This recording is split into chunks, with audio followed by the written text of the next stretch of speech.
ভোরের আলো ফোটার আগেই ভিন জেলার পা দিল দুই গজরাজ। মহুয়া ঘোষাল দুর্গাপুর। বাঁকুড়া থেকে দলছুট হয়ে দামোদর পার হয়ে দুটি হাতি গোপালপুর পঞ্চায়েত এলাকার মুনের কোদা ধোয়াডাঙ্গা জঙ্গলে থাকে বৃহস্পতিবার। গভীর শাল জঙ্গলে জোড়া হাতি থাকে সারাদিন। বনবিভাগের কর্মীরা তৎপর হয়ে হাতি দুটিকে নজরদারি করতে থাকে। বনবিভাগের কর্মীদের হিমশিম খাইয়ে তারা গভীর জঙ্গলেই থাকে সারাদিন। এরপরে জোড়া হাতি হাজরাডাঙ্গা এলাকা এসে উপস্থিত হয় বলে সূত্রের খবর। তবে সেখানে বেশিক্ষণ থাকেনি। হাতি দুটি এরপরে উপস্থিত হয় কুলডিহা জঙ্গলে। সেখান থেকেই রাতেই জোড়া হাতি চৌকিপাক দিতে দিতে বীরভূম যাত্রা শুরু করে। শেষ খবর পাওয়া পর্যন্ত বনবিভাগ সূত্রে জানা গিয়েছে, কাঁকসার গড় জঙ্গল থেকে চলে গিয়ে হাতি দুটি এখন বীরভূম জেলার দুবরাজপুরে চলে গিয়েছে। শিবপুর বিট অফিসার অনুপ কুমার মণ্ডল জানিয়েছেন, হাতি দুটি এখন দুবরাজপুরে জানা গিয়েছে।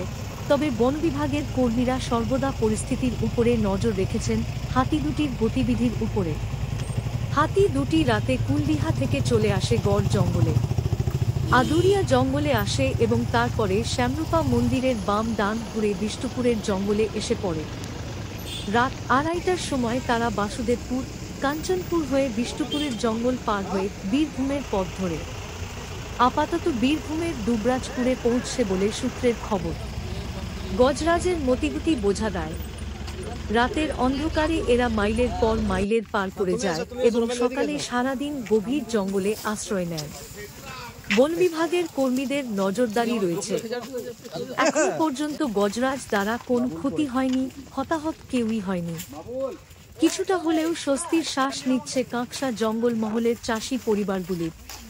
তবে এখনো চাপা আতঙ্ক রয়েছে বাসিন্দাদের মধ্যে, কারণ গজরাজ বলে কথা, কখন কি তার মতিগতি কেউই জানে না।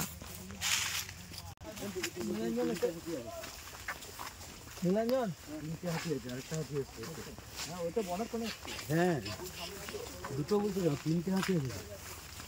আচ্ছা,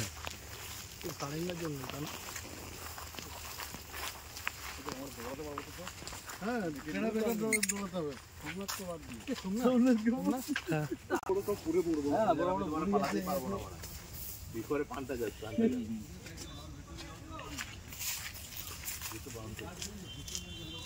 বলো